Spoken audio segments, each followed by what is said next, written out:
Bienvenue dans le module sur le content marketing. Le content marketing, c'est un sujet que j'aime particulièrement, c'est un canal d'acquisition que j'affectionne beaucoup et que j'ai beaucoup pratiqué, notamment chez Coup d'État.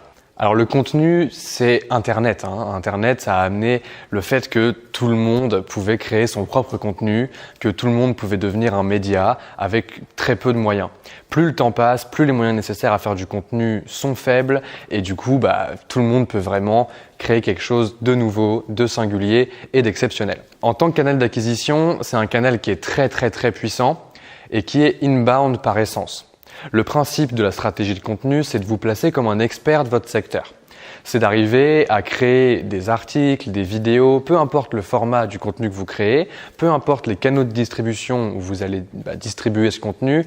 L'idée, c'est que les gens qui vous lisent, qui vous regardent et qui consomment votre contenu, vont trouver que vous êtes quelqu'un de confiance. Bâtir cette confiance dans votre stratégie de contenu, ça vous permet non seulement de générer des leads inbound qui vont vouloir découvrir votre business pour aller plus loin dans leur relation avec vous, mais aussi de générer des leads qui sont hautement qualifiés parce qu'ils vous font déjà confiance. L'avantage de la stratégie de contenu, c'est qu'elle est inbound, les gens vont venir naturellement découvrir ce que vous faites, mais elle est profondément ancrée dans l'expérience utilisateur pour justement aller découvrir ce que vous faites plus facilement. Je veux dire, si vous écrivez un article et que vous mettez un lien vers votre site à la fin, les gens ils ont juste à cliquer et à découvrir pour aller plus loin et rester finalement un peu dans la logique de consommation de contenu. Donc c'est un canal qui est très fort, qui vous permet de ramener plein de gens, plein de trafic sur votre site que vous allez pouvoir transformer en lead. Ça va peut-être, même dans votre stratégie de contenu, peut-être que vous allez pouvoir mettre votre process de vente directement dans la stratégie de contenu en mettant un numéro de téléphone, en mettant une adresse email à laquelle écrire. Peu importe la manière dont vous organisez votre process de vente après la stratégie de contenu, l'idée, c'est que le contenu, c'est très puissant pour amener des gens. Alors évidemment, c'est pas si simple. Bien écrire, c'est compliqué. Bien faire des vidéos, c'est difficile. Faire en sorte d'avoir un contenu sur plusieurs réseaux, plusieurs endroits, c'est pas évident à organiser. Il y a plein de frictions quand on veut lancer une stratégie de contenu. Mais par contre, si on arrive à faire en sorte que ça fonctionne, c'est un canal d'acquisition absolument explosif. Comme dans chaque module, on va voir ensemble comment mettre en place votre stratégie de contenu, comment faire votre première expérience, ce que ça implique et comment s'y mettre. Alors de quoi tu as besoin pour créer une stratégie de contenu? De pas grand chose, C'est ça qui est trop cool, c'est que fut un temps, il y a quelques années, créer une stratégie de contenu, ça demandait d'avoir des caméras, d'avoir des gens qui savaient écrire, bref, ça demandait beaucoup de ressources. Aujourd'hui, lancer une stratégie de contenu, ça demande rien à part un ordinateur et un téléphone. Aujourd'hui, un téléphone, on en a tous un ordinateur, on en a tous un aussi, donc c'est très accessible. J'aime bien citer cette phrase d'Orelsan qui dit que si tu veux faire des films, tu as juste besoin d'un truc qui filme. Dire que tu n'as pas de matos ou pas de contact, c'est un truc de victime. C'est un peu vrai. C'est un peu vrai. Si vous voulez vous lancer dans votre stratégie de contenu, le seul truc dont vous avez besoin, c'est un tout petit peu de matos que vous avez probablement déjà et de beaucoup de jus de cerveau. Dans une stratégie de contenu, en termes de mesure des performances, on va avoir le contenu, comme j'en parle depuis tout à l'heure, c'est vraiment deux choses fondamentales. C'est une ligne éditoriale de qu'est-ce que je délivre comme message aux gens et des canaux de distribution, par quel biais je le délivre. Et c'est pour ça que à partir de maintenant, je vais arrêter de dire des vidéos, des trucs écrits, etc. Parce qu'en fait, finalement, c'est un peu la même chose. C'est juste que le contenu que vous allez proposer par des articles, c'est du contenu écrit. Le contenu que vous allez proposer par Instagram, Facebook, YouTube, etc. Ça va être plus des vidéos, plus de l'image. Mais finalement, ça reste du contenu et ça reste quelque chose que vous allez alimenter régulièrement. Donc, ce que vous allez mesurer, c'est à la fois les performances de ces canaux de distribution. Donc, si vous faites du contenu sur Instagram, si vous faites du contenu sur Facebook, si vous faites du contenu sur Medium, si vous faites du contenu sur votre blog personnel, vous allez mesurer quel est le taux d'engagement par rapport à ces contenus. Est-ce que par rapport au nombre de gens qui lisent vos contenus, vous avez beaucoup de gens qui interagissent avec ces contenus? Vous allez mesurer le reach, vous allez mesurer plein de choses sur lesquelles je vais revenir un tout petit peu plus tard. La deuxième chose que vous allez mesurer, c'est le trafic qui est généré à partir de cette stratégie de contenu. Alors, suivant le canal de distribution, c'est plus ou moins facile de mesurer cette performance. Par exemple, sur YouTube, c'est plutôt simple parce que vous pouvez mettre des liens directement dans la description YouTube et donc les gens vont cliquer et vous allez pouvoir voir dans Google Analytics si vous avez fait le module sur comment fonctionne un canal d'acquisition, combien de gens viennent de votre stratégie YouTube. Si vous êtes sur Instagram, vous allez pouvoir mettre un lien qui va venir vers votre site et vous allez pouvoir mesurer combien de gens viennent d'Instagram. Mais c'est quand même moins puissant parce qu'Instagram, c'est un canal qui est plus porté sur le branding, le fait que les gens entendent parler de vous. Donc il y a des chances pour que finalement ils entendent parler de vous par la stratégie de contenu et puis qu'ils allient utiliser Google et que là c'est le SEO qui rentre en jeu. C'est un autre canal. Mais bon, comme tous les canaux inbound, il va se mélanger avec les autres canaux et vous allez pouvoir regarder globalement les performances que ça fait. Cette mesure-là, elle est forcément imprécise, même très imprécise, parce que dans la production de contenu, le bon parallèle à faire, c'est avec Hollywood.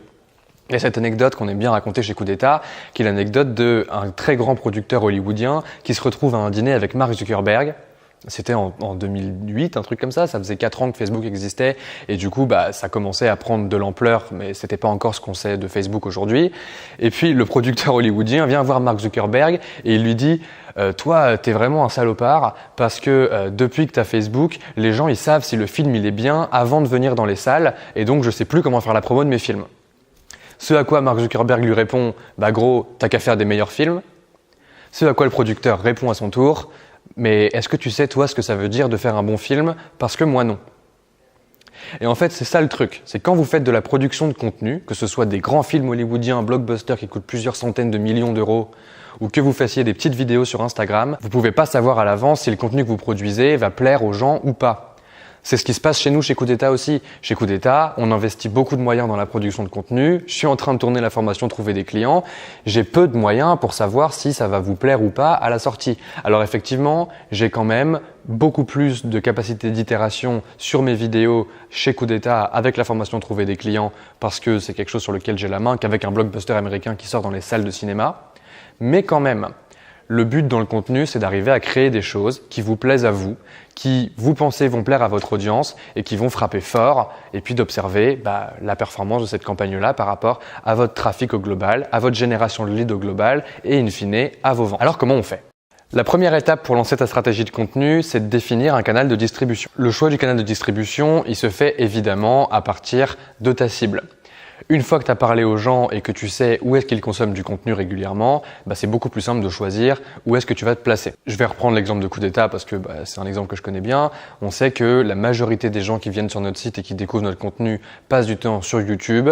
Donc, c'était clair et net qu'il fallait prendre une place sur YouTube et publier du contenu le plus régulièrement possible. On savait aussi qu'il y avait des gens qui étaient sur Instagram. Du coup, on a aussi lancé sur Instagram. C'est un des partis qu'on a pris chez Coup d'État au départ. Dès le début, moi j'ai dit on va faire YouTube, Instagram, Facebook, LinkedIn. Et puis je vais écrire des articles sur Medium aussi. Parce que moi je suis un acharné et puis je me suis dit, moi je veux que tout soit parfait et je veux que tout soit comme si on était une grosse boîte et du coup on a choisi 6 canaux de distribution différents d'un coup.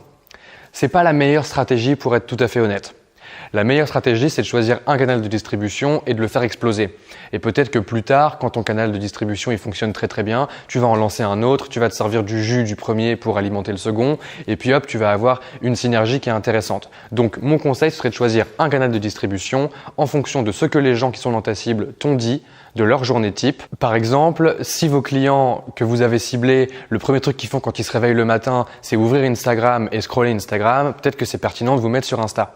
Peut-être que si vous avez des clients B2B et que ce qu'ils passent leur temps à faire, c'est lire des blogs spécialisés sur certains sujets, c'est de lancer votre propre blog sur votre site parce qu'en plus, ça va contribuer à votre SEO et puis en plus de ça, vous allez pouvoir avoir une vraie légitimité, une vraie assise et vous allez vous ancrer dans la vie quotidienne des gens que vous ciblez. Ce choix-là, il est très important parce qu'il va définir plein de choses pour le futur. Il va définir votre façon de travailler au quotidien, la façon dont vous allez vous inclure dans la vie des gens et la façon dont vous allez les attirer à lire votre contenu et bâtir une relation de confiance avec eux. Je l'ai dit, il y a plein de choses que vous pouvez choisir, donc il y a tous les réseaux sociaux évidemment. Facebook, Instagram, YouTube. Vous pouvez choisir des plateformes de blogging comme Medium. Vous pouvez choisir de créer, comme je l'ai dit, votre propre blog sur votre propre site web. Vous pouvez aller chercher des trucs un peu plus exotiques comme maintenant il y a une montée de TikTok qui est très très très forte. Donc TikTok, si vous voulez targeter la génération Z, c'est là-bas qu'il faut aller. Il faut s'adapter au code, il faut comprendre comment ça fonctionne. Mais en tout cas, voilà, il y a des opportunités un petit peu partout et des canaux de distribution de contenu, il y en a énormément. Grosso modo, tout ce que vous voyez qui est du social media sur Internet, c'est des endroits où vous pouvez publier du contenu. Un autre canal de distribution qui est intéressant, c'est de faire des posts invités sur des blogs déjà existants. C'est un truc qu'on sous-estime trop. Très souvent, il y a une espèce de narcissisme où on se dit moi je veux absolument mon compte Instagram, j'ai absolument mon compte Facebook et je veux que ça cartonne et je veux beaucoup d'abonnés, je veux beaucoup de likes.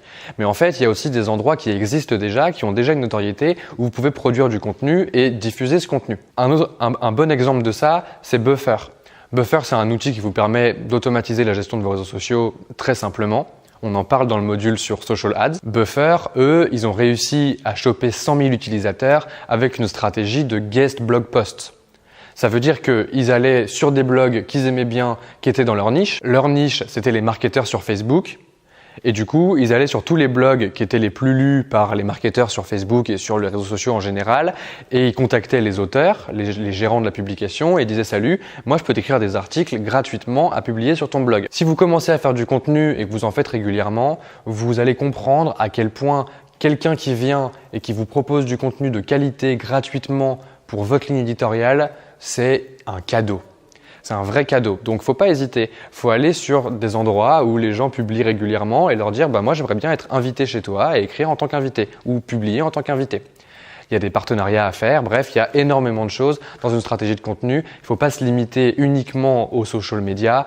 Il y a énormément d'endroits où vous pouvez publier et avoir des performances efficaces. Une fois que vous avez choisi votre canal de distribution et que vous savez à peu près comment vous placer dans la vie des gens pour qu'ils consomment votre contenu, il va falloir définir une ligne éditoriale. Une ligne éditoriale, c'est plusieurs choses. La première chose, c'est évidemment le format. Le format, ça peut être, je le dis depuis tout à l'heure, des articles, des vidéos, des photos, ça peut être des infographies, ça peut être énormément de choses différentes. Il faut que vous choisissiez un format que vous avez envie de tester et que vous êtes en mesure de produire. Alors si c'est un article, ça veut dire que vous êtes en mesure d'écrire bien. Si vous faites une faute à chaque mot, peut-être que c'est pas la meilleure idée de commencer à écrire des articles. Il faut être conscient de ses forces et de ses faiblesses. Genre si vous aimez pas faire de la vidéo et que vous avez un sens de l'image qui est complètement naze, peut-être qu'il faut pas faire de la vidéo et qu'il vaut mieux se concentrer à faire des articles. Il y a aussi une question d'appétence personnelle. Est-ce que vous avez envie de vous essayer à créer du contenu de tel format ou de tel format? Il y a un format de contenu en ce moment qui cartonne, c'est les podcasts. Les podcasts, c'est en plein essor. On vit dans une société où tout le monde veut optimiser son temps au maximum. Et donc, les gens sont là en mode, moi, pendant que je fais la vaisselle, j'écoute des podcasts et je me forme encore plus. Cool. Ça veut dire qu'il y a une opportunité pour vous. Faire des podcasts, c'est complètement différent de faire de la vidéo. Il y a beaucoup moins de contraintes. Il faut juste du bon son. Et puis, en fait, vous pouvez acheter un micro pour pas très cher et vous lancer à faire du podcast. Bref, choisissez un format. La deuxième chose qui compose une ligne éditoriale, c'est le ton. Le ton, il est hyper important. Est-ce que vous parlez à des potes? Est-ce que vous parlez de manière sérieuse? Est-ce que vous parlez de manière professionnelle? Bref, il faut que vous choisissiez comment vous vous adressez à votre audience de manière générale. Nous, chez Coup d'État, vous l'avez compris, je pense, depuis le début, on s'adresse à des potes. Globalement, moi, c'est ce que je répète à l'équipe tout le temps dans la production de contenu, c'est que même quand on écrit des emails, notre objectif, c'est de parler à des potes. Parce qu'on veut surtout pas avoir cet aspect sérieux. On veut surtout pas avoir cet aspect professionnel. Alors, on est professionnel dans notre production de contenu parce qu'on a du matos, parce qu'on le fait bien et parce qu'on est amoureux de notre travail. Mais par contre, dans notre ton, on se prend jamais au sérieux. C'est ce qui fait que on a ce petit truc qui est celui de Coup d'État, quoi. Et en fait, il faut pas copier Coup d'État. Il ne faut pas non plus copier la première stratégie de contenu que vous voyez. Inspirez-vous des choses que vous pouvez voir en ligne. Posez-vous la question. La prochaine fois que vous êtes sur Instagram, que vous êtes sur Medium, que vous êtes sur YouTube et que vous regardez quelque chose, prenez ce recul. Prenez ce recul du créateur. C'est un peu ce phénomène qui se crée quand tu commences à pratiquer une discipline. C'est quand tu regardes d'autres gens pratiquer la même discipline, tu le vois plus du même œil. Pour les sports, par exemple. Tu sais, tu regardes un sport et puis en fait tu comprends pas trop, puis c'est cool, t'aimes bien et puis tu te mets à pratiquer le sport et tu te rends compte d'à quel point c'est difficile d'avoir le niveau des athlètes professionnels. Et du coup, hop, ton prisme change et tu regardes le jeu différemment.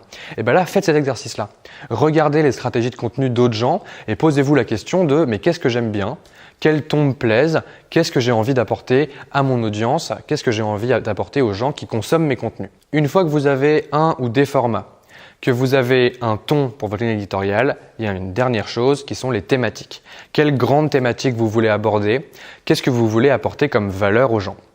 Globalement, sur Internet, c'est pas compliqué. Le contenu, il y a une règle d'or qui est apporter de la valeur aux gens. Si vous regardez par exemple des vidéos d'entrepreneuriat et que vous prenez un petit peu de recul par rapport à ce qu'on fait chez Coup d'État, vous allez vous rendre compte qu'il y a toujours une règle d'or qu'on applique qui est qu'il y a deux objectifs dans ce qu'on produit comme contenu chez Coup d'État, peu importe le canal de distribution.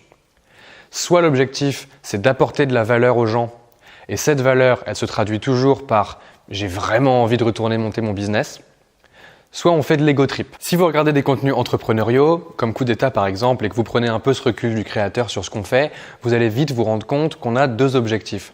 Soit on veut vous apporter de la valeur, et ça passe très très souvent par un état émotionnel de « ah bah moi j'ai vraiment envie, après avoir regardé ce contenu, d'aller bosser sur ma boîte », soit on fait de l'ego trip, c'est-à-dire globalement, on vous dit où on en est, quel succès on a eu, et on vous remercie de faire partie de la communauté et de faire grandir le mouvement. Ces deux thématiques-là, on les a choisies dès le départ de Coup d'État. Moi, je me souviens, quand j'ai repris Coup d'État il y a 2 ans, j'ai pris la team à part et je leur ai dit, écoutez, on va prendre tous les contenus qu'on fait chez Coup d'État, on va les décliner sur tous les réseaux sociaux qui existent et on va publier jusqu'à ce que les gens vomissent du Coup d'État. Littéralement, c'était ça la stratégie. C'était vraiment d'être le plus présent possible partout. Et on n'avait que 2 thématiques qui étaient l'état d'esprit et puis comment monter une boîte. Et puis voilà, et puis ensuite l'ego trip, etc. Et donc en fait, ces thématiques-là, vous allez pouvoir les coupler à un ton, que vous allez pouvoir coupler à des formats, et vous avez votre ligne éditoriale. Ces lignes éditoriales, si vous rajoutez en plus votre canal de distribution, eh ben vous commencez à avoir quelque chose de solide. Une fois que vous avez tout ça, il ne vous reste plus qu'à définir un rythme de publication. Le rythme de publication, il dépend exclusivement de vous, et de votre capacité à produire des contenus rapidement et de votre envie de produire des contenus régulièrement. Sachant que plus vous produisez de contenu, meilleur vous devenez, mais aussi plus vous prenez de temps à faire un contenu, meilleur il est en général. C'est d'ailleurs la différence encore une fois entre le blockbuster américain qui prend des années à faire et puis faire une vidéo sur YouTube qui va prendre 1 semaine ou 2 semaines à faire. Nous, on a des contenus chez Coup d'État où on s'est dit, celui-là, on va mettre 1 mois à le créer. On a des contenus chez Coup d'État où on s'est dit, on va mettre 1 journée à le créer. Mais en fait, ce truc-là ne doit pas forcément impacter votre rythme de publication. Il y a une différence entre votre rythme de création et votre rythme de publication. Très souvent, c'est bien d'avoir une discipline dans une stratégie de contenu. Se mettre la discipline de dire je vais poster 1 article par semaine. Il y a des timbrés qui disent je vais poster 1 article par jour et qui s'y tiennent et qui y arrivent. Il y a des gens qui créent 1 vidéo YouTube par jour pendant 1 an. Il y a des gens qui créent 1 article tous les 2 mois. C'est possible de faire un peu ce que vous voulez. Comprenez bien que plus vous écrivez, plus vous produisez, plus vous faites de vidéos, plus vous produisez de contenu de manière générale, plus vous augmentez vos chances que des gens découvrent votre contenu. Donc plus votre rythme est élevé, plus c'est pertinent. Après, des fois, c'est pertinent de réduire ce rythme et de faire en sorte d'avoir des contenus de meilleure qualité où vous prenez le temps de faire bien. En tout cas, c'est important de définir un rythme de publication auquel vous allez pouvoir vous tenir. Il n'est pas nécessairement gravé dans le marbre, mais pas loin. Si vous vous rendez compte que vous dites « Ok, je vais poster 1 article par jour », mais qu'en fait, ça vous prend toute votre journée d'écrire un article et que du coup, vous n'avez pas le temps de vous occuper de votre cycle de vente et du reste de votre business, peut-être qu'il faut revoir un peu votre copie et faire en sorte que ça fonctionne pour vous. Mais en tout cas, il faut définir ce rythme. Une fois que tout ça est défini, tu es prêt à lancer ta stratégie de contenu. Maintenant, il ne reste plus qu'à publier et faire en sorte qu'il y ait un nombre minimal de personnes qui suivent ces contenus-là. Ça peut impliquer de les choper de leads que vous avez déjà à partir d'autres canaux et de leur dire « Ah, regardez, on publie du contenu ». Ça peut être une newsletter régulière où tu envoies des contenus gratuits que tu publies. Ça peut être demander à tous tes potes de s'inscrire, d'aller s'abonner à ton compte Instagram pour qu'ils suivent, etc. En tout cas, il ne faut pas juste publier du contenu dans le vide. Ça ne veut pas dire que au jour 1 de votre publication, vous devez avoir 100 000 likes et 100 000 retweets et je sais pas quoi. Ça veut dire qu'il faut quand même un minimum de gens qui lisent et ça, c'est votre premier test pour une stratégie de contenu pour voir si ça fonctionne. Alors comment on teste? Ce test-là, globalement, il y a une règle générale qui dit qu'une stratégie de contenu, ça porte en général ses fruits après 6 mois. 6 mois, ça peut paraître long. Mais en fait, par rapport à ce que peut rapporter une stratégie de contenu à long terme, c'est peu de temps investi. Ça veut dire qu'il faut avoir cette régularité, ce rythme de publication, se tenir à sa ligne éditoriale pendant 6 mois avant d'espérer d'avoir des résultats vraiment concrets, des gens qui arrivent à devenir vos leads en inbound par votre stratégie de contenu. Encore une fois, comme pour toutes les durées que je donne dans cette formation, j'y vais avec des pincettes. Si ça prend moins de 6 mois, tant mieux pour vous. Si ça prend un peu plus de 6 mois, c'est à vous de savoir jusqu'à quel point vous voulez pousser votre expérimentation. Et ça, c'est juste une question de résilience, c'est juste une question de quelle intensité vous êtes prêt à mettre dans ce que vous faites. Et puis là, la réponse, elle est de votre côté, pas du mien. Moi, je suis pas là pour vous dire « faites une stratégie pendant 6 mois, ça va fonctionner, c'est sûr, et vous mettre une note sur 20 ». Je suis là pour vous expliquer que normalement, si vous faites ça bien et que le contenu que vous produisez, il intéresse les gens, ça devrait fonctionner. Pendant ce test, chaque semaine, il faut suivre les performances de ces publications. Les performances des publications, elles vont varier d'un canal de distribution à l'autre. Si vous êtes sur Instagram, ce qui compte, c'est le reach. Je vois beaucoup de gens, tu vois, qui sont sur Instagram et qui sont là genre « ouais, bah moi, regarde, j'ai plein d'abonnés ». Puis en fait, ils postent un truc et il y a 10 personnes qui voient le post. Bah, c'est pas intéressant. Ce qui est intéressant, c'est combien de gens interagissent avec votre publication. Sur Medium, ça va être le nombre de lectures. Sur Facebook, ça va être aussi le nombre d'engagements. Sur YouTube, ça va être le nombre de vues. Parce qu'on est sur un truc qui est fondamentalement différent. Les gens consomment de la vidéo différemment. Et toutes les autres métriques, que ce soit les likes, les partages, etc., vont venir au service d'augmenter le nombre de vues. En fonction de votre canal de distribution, vous allez choisir une KPI que vous voulez augmenter et vous allez faire en sorte de la suivre semaine après semaine pour voir ce qui se passe. Si au début de votre stratégie de contenu, vous avez que 10 lectures sur votre article, c'est pas grave. On a tous commencé quelque part. Ce qui est important de se dire quand vous mesurez les performances de votre stratégie de contenu, c'est pas que ça doit exploser complètement et que vous devez demain être le nouveau Cyprien ou le nouveau Norman. C'est Gary Vaynerchuk qui dit ça très bien. Même si vous avez 10 vues sur votre vidéo YouTube, c'est possible qu'une de ces vues, ce soit Bill Gates. Parce que, je sais pas, le mec, il était en train de chiller chez lui et puis il est tombé par pur hasard sur votre vidéo, par l'opération du Saint-Esprit. Le mec, il était chez lui en train de chiller et il s'est dit « bon, qu'est-ce que je vais faire ?» Et il est tombé par pur hasard sur votre vidéo et une des 10 vues sur votre vidéo, c'est Bill Gates. Et puis il va commencer à vous suivre, etc. Vous savez jamais. Donc les chiffres sont pas le truc le plus important. Ce qui est important, évidemment, c'est qu'ils grossissent quand même un minimum.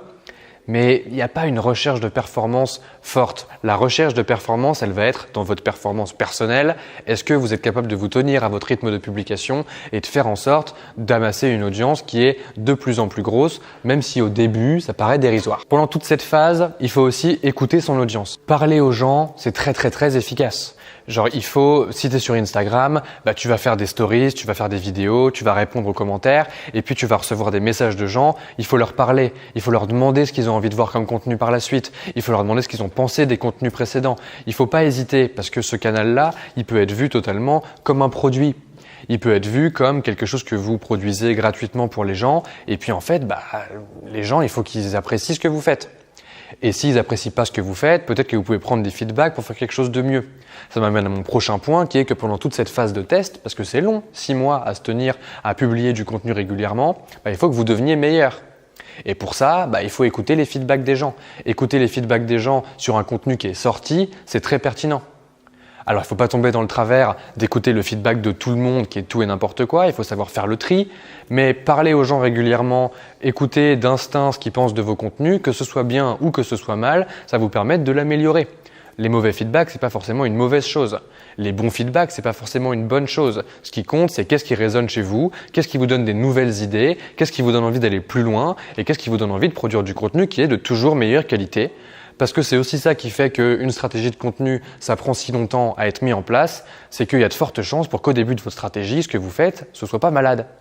Mais c'est pas grave, parce qu'on s'améliore tous. C'est comme dans tous les canaux d'acquisition que je présente dans cette formation. Bah, au début, on va commencer petit et puis on va grossir de plus en plus parce que chacun des canaux est une discipline à part entière. Et enfin, pendant tout ce test, tu peux commencer à observer combien de gens passent sur ta landing page, passent sur ton site ou en tout cas rentrent dans ton process de vente à partir de ta stratégie de contenu.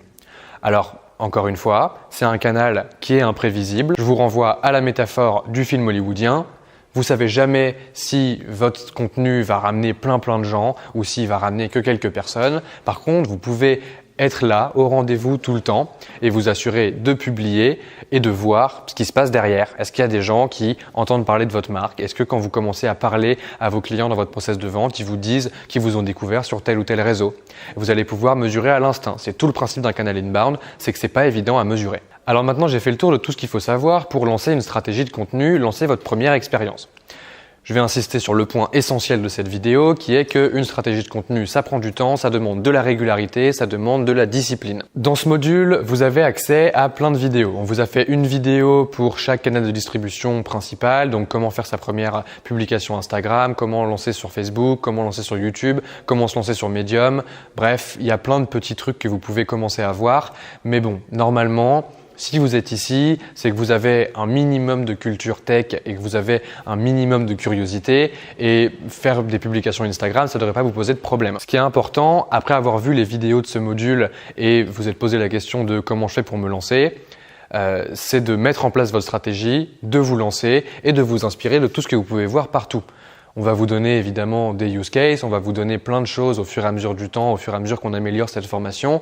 Mais bon, globalement, il n'y a rien de mieux que vous allez fouiller les choses qui vous plaisent, vous en inspirer. Parce que, on le dira jamais assez, les gens intelligents copient, les génies volent. Ça veut dire qu'il faut que vous alliez vous inspirer de tout ce qui existe et voler, récupérer les choses que vous trouvez trop cool, faites-les à votre sauce et vous aurez une stratégie de contenu qui va plaire aux gens à qui ça doit plaire. Si tu vois que ça commence à fonctionner, si tu vois que ta stratégie de contenu commence à te rapporter des leads de manière régulière, ces leads-là, ils sont qualifiés, qui sont intéressés, parce que c'est aussi un des sujets, c'est qu'il faut pas non plus tomber dans le truc de moi j'ai plein de gens qui regardent mes vidéos YouTube parce que je fais des vidéos de chats, mais mon business c'est un truc de B2B SaaS. C'est sûr que vous allez peut-être avoir des performances très élevées de stratégie de contenu, mais des gens qui ne sont pas forcément intéressés par votre business. Je pense que je trompe personne en disant ça. Si ça commence à marcher et que vous améliorez constamment votre contenu, vous pouvez aussi commencer à vous poser la question de diversifier vos canaux de distribution. Peut-être que si vous êtes que sur Instagram à la base, vous allez pouvoir lancer une chaîne YouTube. Peut-être que vous allez pouvoir lancer un blog et que au final, vous allez avoir des gens qui consomment que de la vidéo, avoir des gens qui consomment que de l'écrit, et peut-être une intersection des deux, de gens qui vont être très contents de vous avoir à deux endroits dans leur vie régulièrement.